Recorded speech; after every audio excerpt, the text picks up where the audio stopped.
नमस्कार, मेरे YouTube channel core ज्ञान में आपका स्वागत है। मैं आज आपको जो बताने जा रहा हूँ सहारा जो आप रिफ़ंड का प्रोसेस है वो आप अप्लाई कैसे करेंगे। यदि आपके जो भी डाउट हैं जो भी मैंने अभी तक देखे हैं जो भी कुछ डाउट थे उसी के बेसिस पे मैंने आज ये सहारा रिफ़ंड का प्रोसेस का वीडियो बनाया है।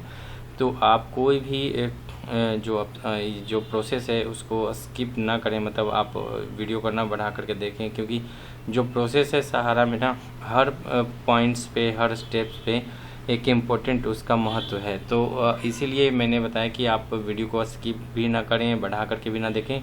मैं जहाँ पे बोलूँगा आप उसको बढ़ा सकते हैं यदि आपका वो प्रोसेस पहले हो चुका है या वो दिक्कत आपके फॉर्म भरने के टाइम पे या अप्लाई करने के टाइम पे रिफ़ंड वाला जो प्रोसेस है वो अप्लाई करने के टाइम पे यदि नहीं हुआ है तो आप अप्लाई कर सकते हैं।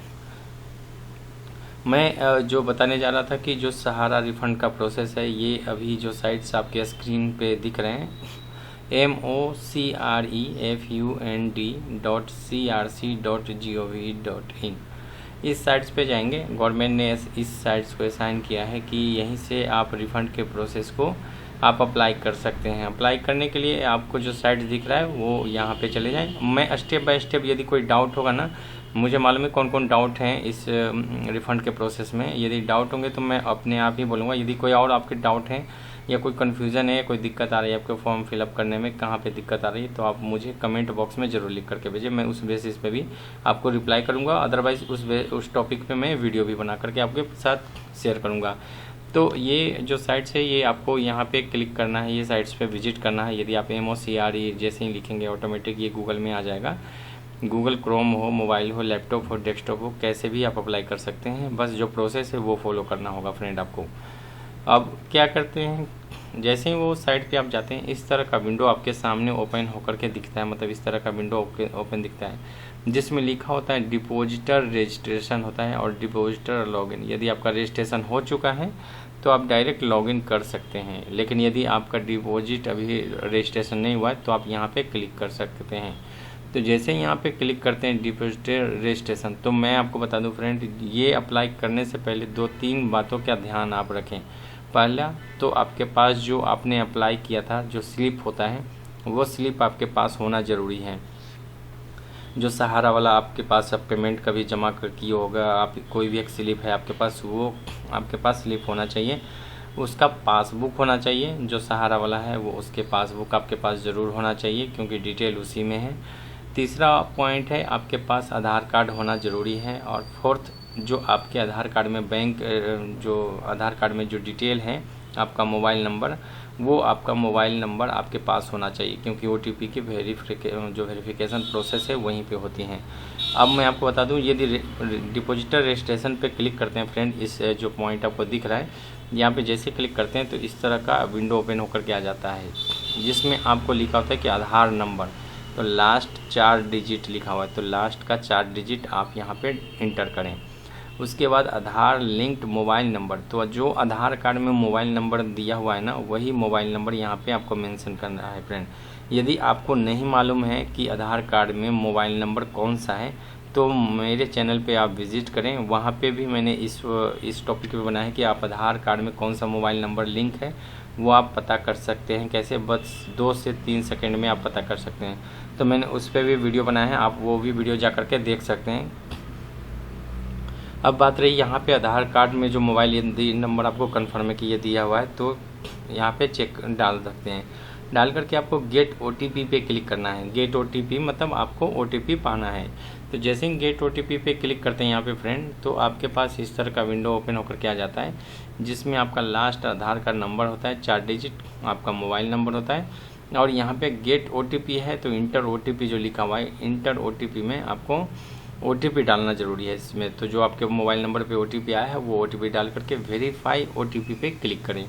तो ये OTP वेरीफाई हो चुका फ्रेंड। अब आपका अब नेक्स्ट प्रोसेस क्या है कि आपको लॉगिन करना है। तो बैक वही साइट्स पे आप चले जाएं। जैसे वेरीफाइड हो जाता है तो आप देख सकते हैं डिपॉजिटर रजिस्ट्रेशन आपका कंप्लीट हो चुका है, आपने वेरीफाई कर दिया है OTP के थ्रू, आपका ये रजिस्टर हो चुका है इस साइट्स पे। अब आपको क्या डिपॉजिटर लॉगिन करना है। तो लॉगिन करने के लिए कोई ऐसा लंबा कोई प्रोसेस है नहीं। आपका आधार कार्ड में जो डिटेल होता है आप इस पर क्लिक करें। जैसे क्लिक करते हैं आपका आधार नंबर जो लास्ट 4 डिजिट होता है वो आप मेंशन करें, आधार नंबर जो मोबाइल लिंक था वो आप यहाँ पे डालें। जैसे ही आप डाल करके गेट OTP पे क्लिक करते हैं तो आपके पास OTP आ जाता है फ्रेंड, और यहाँ पे OTP डाल करके वेरीफाई OTP पे क्लिक करें और लॉगिन कर सकते हैं इसमें।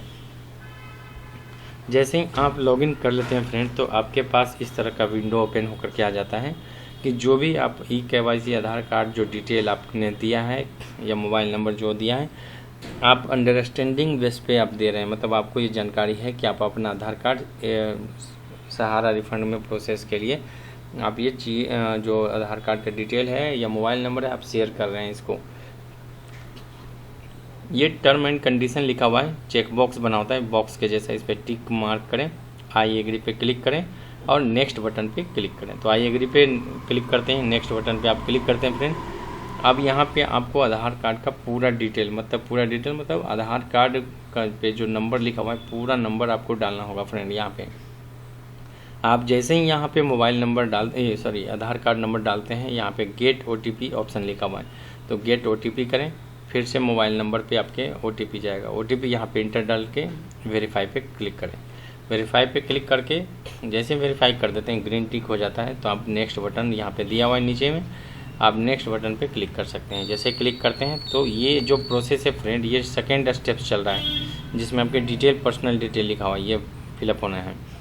अब यहाँ देख सकते हैं पर्सनल डिटेल ऊपर में लिखा हुआ है, आपने गेट OTP किया था, आपको OTP आ चुका है, वेरीफाई OTP हो चुका है। अब जैसे ही वेरीफाई OTP डिटेल सबमिट करते हैं फ्रेंड तो ये डिटेल फेचेज फ्रॉम आधार कार्ड, आपका जो आधार कार्ड में था वो यहाँ पे डिटेल दिख जाएगा फ्रेंड। तो ये जो पॉइंट है ये जो मैं अभी आपको बताने जा रहा हूँ फ्रेंड पूरी तरह से गौर से सुने, क्योंकि बहुत सारे यहाँ पे प्रॉब्लम इशू हो रहे हैं या जो भी दिक्कत है जो मेन इशू है ये यहीं पे इशू है। अभी आप जब जाओगे बैंक में तो बहुत सारी लंबी लाइन लगी है या बहुत सारे मतलब जिनको नॉलेज नहीं इस बारे में मालूम नहीं है तो वो अब इधर उधर भटक रहे हैं या उन्होंने देखा कि ये डिटेल हमारे पास है नहीं तो उन्होंने छोड़ दिया। तो मैं आपको सॉल्यूशन दे रहा हूँ, क्या है आप सुनो। यहाँ पे वेरीफाई OTP कर दिया आपने, जैसे ही फेसेज फ्रॉम आधार कार्ड आ गया तो अब आपका नाम आ जाएगा, डेट ऑफ बर्थ आ जाएगा, आपका फादर्स नेम या हस्बैंड नेम आ जाएगा, आधार सीडेड बैंक ये इम्पोर्टेंट है। अब आपको मैं बताता हूँ आधार सीडेड बैंक, जैसे कि आपने सहारा का कोई पैसा जमा किया था आज से 10 साल पहले, आपका कोई बैंक में अकाउंट था आपका, मान के चलो ABCD कोई बैंक है उसमें आपका अकाउंट था, आपने 10 साल पहले उसको मेंटेन नहीं किया, सहारा में आपने यूज़ कर रहे थे उसको, सहारा का पैसा आपका चला गया तो आप उसको क्या किया, आपने कोई पैसा पेमेंट भी नहीं किया, उसी के लिए हो सकता है आपने ओपन किया होगा तो आपके पास वो डिटेल आपके पास है नहीं। अब आपके पास वो बैंक बंद हो चुका है, बैंक अकाउंट बंद हो चुका है, तो आप करेंगे क्या अब इसमें। तो यहाँ पे फ्रेंड मैं इसको थोड़ा सा के लिए होल्ड करता हूँ। अब आपको यहाँ पे ईमेल आईडी है, ऑप्शनल है, मतलब आप ईमेल आईडी डाल सकते हैं, नहीं भी डाल सकते हैं, कोई दिक्कत नहीं इसमें। यदि ईमेल आईडी डालते हैं, डाल करके सेव ईमेल पे क्लिक करेंगे तो ग्रीन हो जाएगा, यदि नहीं डालते तो डायरेक्ट नेक्स्ट बटन पे क्लिक करना पड़ेगा फ्रेंड। अब मैं आपको बता रहा हूँ बाकी सारे प्रोसेस तो मुझे मालूम है कि आधार कार्ड में जो आपका नाम है, डेट ऑफ बर्थ है, फादर्स नेम है या हस्बैंड नेम है वो तो आ ही रहा होगा, लेकिन ये नहीं आ रहा होगा। ये बैंक मान के चलो आपका वो बैंक बंद हो गया और अभी आपका बैंक कोई XYZ बैंक में है और वो उस टाइम पे था ABCD बैंक कोई में, तो अभी आप सोचोगे कि ये सॉरी मैं नाम ही ले लेता हूँ कोई बैंक का तो थोड़ा समझने में ज़रूरी होगा।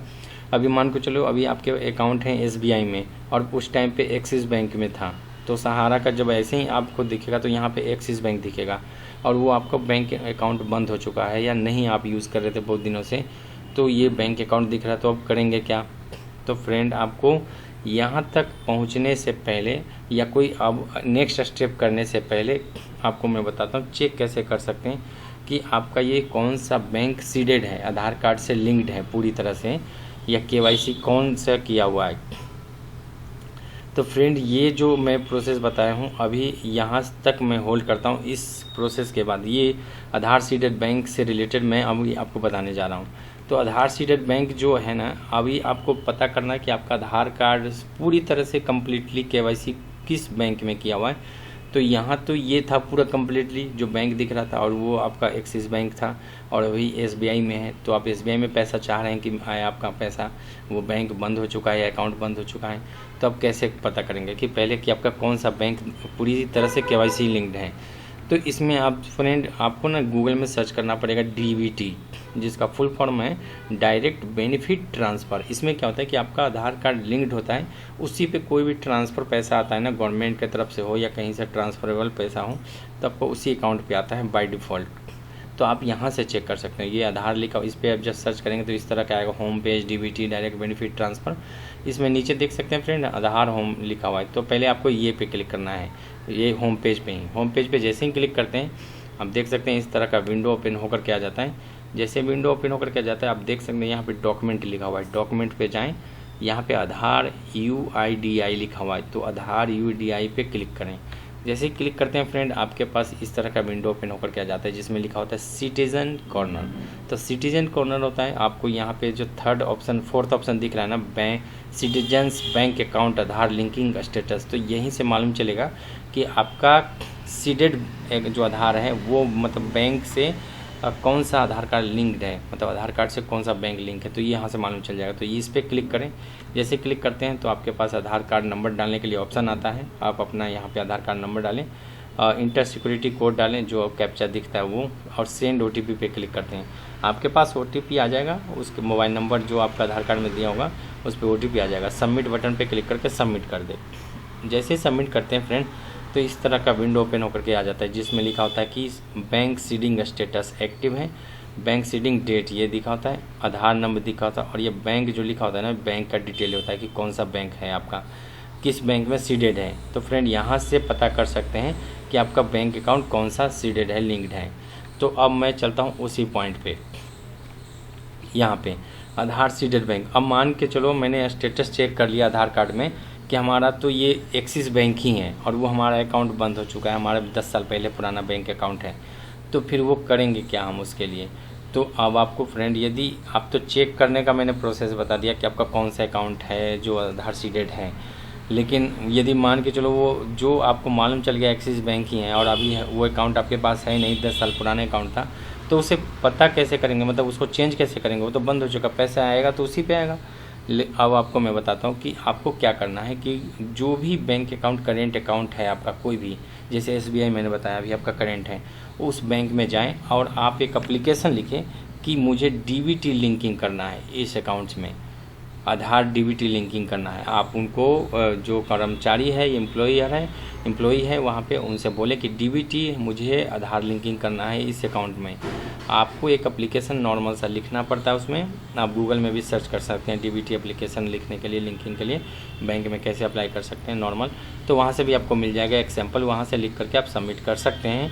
आप डॉक्यूमेंट के बेसिस पे आप अपना आधार कार्ड का जेरोक्स, दोनों साइड का जेरोक्स आप अपना वो, और बैंक का डिटेल या पासबुक है या कोई आपके पास डिटेल है बैंक का, वो सबमिट, आप तीनों पेपर को सबमिट कर दें, दोनों पेपर को। इससे क्या होगा, 3 पेपर हो जाएगा। एक तो है आधार कार्ड का जेरोक्स होना चाहिए, आपका बैंक अकाउंट का डिटेल होना चाहिए जिसमें पासबुक का डिटेल हो फ्रंट वाला का, जिसमें IFSC कोड बैंक अकाउंट या होल्डर नेम लिखा होता है, और एक तो एप्लीकेशन होना चाहिए जो आपकी तरफ से लिखा हो कि DBT आधार बैंकिंग करना है आपको। तो यहाँ पे आपने आधार सीडेड बैंक का तो मैंने ऑप्शन बता दिया कि आपका ये यदि शो कर रहा है दूसरा बैंक और वो बैंक बंद हो चुका है या अकाउंट बंद हो चुका है, तो आप जाकर करके करेंट एक बैंक में आपका जो करेंट अकाउंट जो भी है या सेविंग अकाउंट है आपका जिस बैंक में है अभी, वहाँ पे जाकर के DBT एप्लीकेशन अप्लाई कर सकते हैं कि DBT आधार से लिंक करना है आपकी। तो वो आपका हो जाएगा विदिन 4 to 8 आवर्स में हो जाता है, यदि सेम डेज मतलब 24 आवर्स में आपका हो जाएगा ये कंप्लीट। अब मैं आपको नेक्स्ट ऑप्शन बताता हूँ, यहाँ तक यदि आप आ चुके हो तो। लेकिन याद रहे फ्रेंड, इसके बाद नेक्स्ट यदि आप ऑप्शन कर देते हैं तो नहीं करना। यदि आपने ये प्रोसेस, आपका बैंक दिख रहा है तो ठीक है, आप अप्लाई कर सकते हैं, नेक्स्ट प्रोसेस पे जा सकते हैं। यदि नहीं दिख रहा तो पहले बैंक में आप अप्लाई करें, पहले बैंक में DBT के लिए रिक्वेस्ट डालें, तभी यहाँ पर फिर से प्रोसेस करें फ्रेंड। यदि बाद में आप अप्लाई कर चुके हैं और यदि फिर से जाकर के ये DBT पे आप चले जाएँ, जैसे बैंक में आप आज गए, अब 24 घंटे या 48 घंटे बाद फिर से आप चेक करो, यदि आपका इसमें दिख रहा है ये अप्लाई करने के बाद, यदि बैंक का नाम, यदि एक्सिस बैंक पहले दिख रहा था और अपने बैंक में SBI में जब आप गए वहाँ पे आपको आपने अप्लाई किया और आपका एक्सेप्ट हो गया एप्लीकेशन और उन्होंने चेंज कर दिया, तो 48 घंटे बाद या 24 घंटे बाद आप जब जाते हैं तो फिर से यहाँ पे जो एक्सिस बैंक था वो अब SBI हो चुका है, तो तो अब आप पहले चेक करने के बाद ही फिर से वापस इस साइट्स पे जाएं जहाँ पे रिफ़ंड का प्रोसेस करना है। अब यहाँ पे आप आ जाते हैं, मान के चलो यहाँ पे एक्सिस बैंक दिख रहा है ना फ्रेंड वापस, तो घबराने की कोई बात नहीं है। डीबीटी में आपका ट्रांसफ़र हो चुका है, डीबीटी आप करा चुके हैं, डायरेक्ट बेनिफिट ट्रांसफ़र हो चुका है आपका। वहाँ पे एक्टिव अकाउंट दिख रहा है, बैंक अकाउंट आपका नाम दिख रहा है, बैंक में नाम दिख रहा है कि चेंज हो चुका है। पहले एक्सिस दिख रहा था, अब SBI दिख रहा है, तो घबराने की बात नहीं है। यहाँ पे यदि एक्सिस दिख रहा है, घबराने की बात नहीं है। आपका अकाउंट में जो पैसा आएगा वो SBI में ही आएगा। अब मैं आगे बताता हूँ फ्रेंड कि यदि ईमेल आईडी आपके पास है, ईमेल आईडी डाल करके सेव मेल पे क्लिक करें। जैसे ग्रीन हो जाता है नेक्स्ट ऑप्शन पे क्लिक कर दें फ्रेंड। नेक्स्ट ऑप्शन पे क्लिक करते हैं तो मैं अब आगे यहाँ से प्रोसेस बताता हूँ। नेक्स्ट क्लिक करते हैं, यहाँ पे सोसाइटी का नाम आता है सेलेक्ट करने के लिए, तो सोसाइटी आप सेलेक्ट कर लें। Membership number, account number, receipt number, certificate या passbook number, account opening date और डिपॉजिट या कंट्रीब्यूशन अमाउंट, और यहाँ पे चूज़ फाइल जो लिखा हुआ है, upload deposit certificate, add claim लिखा हुआ है। ये सारी मैं 1 to 1 बताने जा रहा हूँ। अब आपको एक एग्जांपल के तौर पे हमारे पास एक है जो जिन्होंने हमारे जो सब्सक्राइबर हैं उन्होंने भेजा था इस सीट को कि आप इस बेस पे बना सकते हैं, आप इस पे बनाएं ताकि मैं अप्लाई कर सकूं। तो यहाँ पे देख सकते हैं इन्होंने सहारा लिखा हुआ है, सहारा क्रेडिट कोऑपरेटिव सोसाइटी लिमिटेड। तो सहारा क्रेडिट कोऑपरेटिव सोसाइटी लिमिटेड, तो यहाँ पे जो सोसाइटी का नेम है यहाँ पे सहारा क्रेडिट कोऑपरेटिव सोसाइटी लिमिटेड होगा फ्रेंड। यहाँ पे ये सहारा क्रेडिट कोऑपरेटिव, आपके पास भी यदि होगा ये स्लिप तो यहाँ पे नाम कोई दूसरा और होगा, तो जो नाम होगा यहाँ पे आप देख सकते हैं ये 4 इसमें नाम होते हैं, तो एक कोई सेलेक्ट कर लें। जैसे आप सेलेक्ट कर लिया, अब आपको दूसरा ऑप्शन क्या है, मेंबरशिप नंबर। मेंबरशिप नंबर भी लिखा होता है, देखो ये फ्रेंड मेंबरशिप नंबर लिखा है, तो मेंबरशिप नंबर यहाँ पे लिखा होता है, वो मैंने हाइड किया है क्योंकि कोई सिक्योरिटी बेस पे है ये। उन्होंने बाकायदा इस मेल पे हमें मेल किया था, मेरे मेल पे, कि ये मैं आपको डिटेल भेज रहा हूँ, प्लीज़ शेयर ना करें, बट इस पर हमें कोई सोल्यूशन दें। तो मैंने ये उनका इन्फॉर्मेशन हाइड किया है कि ये मेंबरशिप नंबर है, यहाँ पे लिखा होता है, हर स्लिप पे भी होता है, आप चेक कर सकते हैं आपके पास होगा तो मेंबरशिप नंबर। अकाउंट नंबर जो है फ्रेंड ये आपको आपके अकाउंट नंबर यहाँ पे दिख सकता है, यहाँ पे अकाउंट नंबर है, ये अकाउंट नंबर दिख रहा है, आप अकाउंट नंबर भी डाल सकते हैं यहाँ से। दूसरी रिसिप्ट नंबर है, आप देखें रिसिप्ट नंबर है, यहाँ पे रिसिप्ट नंबर लिखा हुआ है, रिसिप्ट नंबर, ये रिसिप्ट नंबर यहाँ से भी डाल सकते हैं। दूसरा सर्टिफिकेट या पासबुक नंबर, तो पासबुक नंबर उन्होंने शेयर नहीं किया था, लेकिन आपके पास पासबुक है तो उसमें दिख जाएगा कि पासबुक नंबर कहाँ पे होता है, तो पासबुक नंबर भी आप डाल सकते हैं इसमें। बात करें फ्रेंड, अब तीसरा है सर्टिफिकेट या पासबुक नंबर हो गया। अकाउंट ओपनिंग डेट है, तो अकाउंट ओपनिंग डेट भी वो पासबुक में ही होता है, तो अकाउंट ओपनिंग डेट पासबुक से देख सकते हैं। अब है आगे पासबुक हो गया, अकाउंट, ये अकाउंट ओपनिंग डेट तो हो गया। डिपॉजिट कंट्रीब्यूशन अमाउंट, तो ये तो यहाँ पे स्लिप देख सकते हैं, डिपॉजिट जो अमाउंट है 2400 रुपये का है, तो 2400 रुपये या जो आपके अमाउंट दिख रहा है वो आप फिलअप कर सकते हैं यहाँ पे। अब आपको बता दूं फ्रेंड, ये दोनों चेक बॉक्स पे क्लिक नहीं करना है फ्रेंड, ध्यान रहे, दोनों जो टिक मार्क है इस पर क्लिक नहीं करना, टिक नहीं लगाना है। अपलोड डिपॉजिट सर्टिफिकेट, अब आपको मैं बता रहा हूँ कि जो भी आपने जो आपके पास ये आपका जो अमाउंट का स्लिप है जो आपने जमा किया था, आप इसको भी आप इसको सबमिट कर सकते हैं, मतलब ये फ़ोटो या आपके पास पासबुक, और कोशिश करें कि जैसे कि आपने जो जमा किया था ये स्लिप और पासबुक का पूरी तरह से 2-3 पेज का वो फ़ोटो खींच लें और उसको पूरे 2-3 पेज को PDF में कन्वर्ट कर लें और वही फाइल को अपलोड करें। कोशिश करें कि यही फाइल अपलोड हो। यहाँ पे देख सकते हैं JPG PDF कैसे भी सबमिट कर सकते हैं, बट ये 200 KB से नीचे का होना चाहिए। तो 2-3 इमेज जो है आपके पास, ये जो इमेज है, ये इमेज पासबुक का इमेज, दोनों को फ़ोटो खींच लें बढ़िया तरीके से, बढ़िया लुक दिखे, ताकि कोई कन्फर्मेशन हो तो आपके पास जाए। और इसमें जैसे ही ये फ़ोटो खींच करके 2-3 फ़ोटो हो जाते हैं तो उसको PDF में कन्वर्ट कर लें और ऑनलाइन यहाँ से अपलोड कर सकते हैं। तो ये अभी अपलोड यहाँ पे चूज़ फाइल लिखा हुआ है, चूज़ फाइल पे क्लिक करें और ऐड क्लेम पे क्लिक कर दें फ्रेंड। जैसे ही ऐड क्लेम पे क्लिक करते हैं तो इस तरह का आपके पास बना हुआ आ जाता है। क्लेम एडेड सक्सेसफुली हो चुका है। Scheme number, membership number, account number जो आपने फिलअप किया था सारा डिटेल यहाँ पे आ जाता है। एडिट का भी ऑप्शन है, एडिट भी कर सकते हैं आप या डिलीट भी कर सकते हैं फिर से फिलअप करने के लिए। यदि एडिट करते हैं तो फिर से डिटेल आ जाती है, ये डिटेल आपकी फिलअप आ जाती है, तो एडिट कर सकते हैं। यदि आपका सब चीज़ सही है, सब जो आपने फिलअप किया वो सब सही है, तो नेक्स्ट बटन पे क्लिक कर दें फ्रेंड। जैसे ही नेक्स्ट बटन पे क्लिक कर देते हैं तो आपके पास जो आपने क्लेम डिटेल्स थर्ड स्टेप पूरा हो चुका है। अब आपके पास ये बिफोर फाइनल टच है, जो कि फाइनल आप कह सकते हैं एक तरह से, कि ये आप इसमें करना क्या है कि अब आपको लिखा हुआ जनरेट क्लेम रिक्वेस्ट फॉर्म। तो इसमें जैसे ही आप ये लिखा भी है कि please ensure that all claims had been entered before generating forms after switch. यदि आप यहाँ पे फिलअप कर रहे हैं तो पूरी तरह से आपके जानकार में होना चाहिए, नॉलेज में होना चाहिए कि आप फिलअप कर रहे हैं। तो यहाँ पे next option generate claim request form पे क्लिक कर सकते हैं। तो आपके पास इस तरह का ऑप्शन आ जाता है बन करके कि आप जनरेट करना ही चाहते हैं, दावा अनुरोध प्राप्त करना चाहते हैं, तो यहाँ पे क्लिक करें और आपके पास इस तरह का फॉर्म बन करके आ जाता है फ्रेंड। तो इसको फॉर्म को डाउनलोड कर लें। इसमें क्या कि आपका सारा डिटेल, नाम, नंबर, सब चीज़, क्लेम रिक्वेस्ट सब डिटेल लिखा होता है, आपने क्या जमा किया था। आपको यहाँ फ़ोटो लिखा हुआ है, पेस्ट योर फ़ोटो चिपका दें। मोबाइल नंबर हो, आपका नाम हो, प्लेस वही लिखना है जहाँ पे आपका आधार कार्ड में डिटेल लिखा होता है। जैसे आप यदि मान के चलो दिल्ली लिखा हो तो दिल्ली लिखें। यदि कोई आपका कोई भी लोकेशन लिखा हो, जैसे कर्नाटक लिखा हो, मध्य प्रदेश में कोई भी हो, भोपाल लिखा हो, या बिहार का पटना लिख सकते हैं। यदि आपका आधार कार्ड में जो डिस्ट्रिक्ट है वो डिस्ट्रिक्ट यहाँ पे लिखें। आप अपना मोबाइल नंबर वही लिखें जो आधार कार्ड में दिया हुआ है। आपका सिग्नेचर होना चाहिए यहाँ पे। फ़ोटो आप चिपकाएँ, कोई भी कलर हो, ब्लैक एंड वाइट हो, कोई दिक्कत नहीं है। आप कोशिश करें कि कलर फ़ोटो ही चिपकाएँ। यहाँ पे आप पेस्ट करें। इसको पेस्ट करने के बाद फ़ोटो पे ही सिग्नेचर होना चाहिए फ्रेंड आपका। तो ये भी ध्यान रखें कि फ़ोटो पे सिग्नेचर होना ज़रूरी है। ये सिग्नेचर हो जाता है, आप इसका पहले प्रिंट निकाल लें, ये सारी प्रोसेस कर लें। उसके बाद फिर से इस फॉर्म को फ़ोटो खींचें। फ़ोटो खींचने के बाद फिर से वापस उस साइट पे लॉगिन करें। जब लॉगिन करते हैं तो आपने ये फिफ्थ वाला जो स्टेप्स पेंडिंग था, यहाँ पे कृपया नीचे दी गई दस्तावेज अपलोड करें ऑप्शन आ जाता है। आप चूज़ फाइल पे क्लिक करें। जो फ़ोटो आपने खींचा था फॉर्म ये फिलअप भरने के बाद, तो आप इसको यहाँ पे सबमिट करें। चूज़ फाइल पे सेलेक्ट करें और अपलोड कर दें। मतलब फाइल आपका सेलेक्ट हो चुका होगा तो अपलोड करें। अपलोड करते ही नेक्स्ट ऑप्शन आ जाता है, नेक्स्ट ऑप्शन पे चले जाएं। इस तरह का जैसे ही नेक्स्ट पे सबमिट करते हैं इस तरह का आपका ऑप्शन बनाकर, मतलब कन्फर्मेशन एक तरह के मैसेज आ जाता है कि your claim has been successfully received for processing, kindly note the following future for the future reference. आप क्लेम ID या क्लेम डेट, एक्नॉलेजमेंट जो होता है वो ये सेव करके रख लें अपने मेल में या आपने कहीं पे भी लिख करके, ताकि आपको याद रहे, कभी चेक कर सकें स्टेटस यदि चेक करना हो।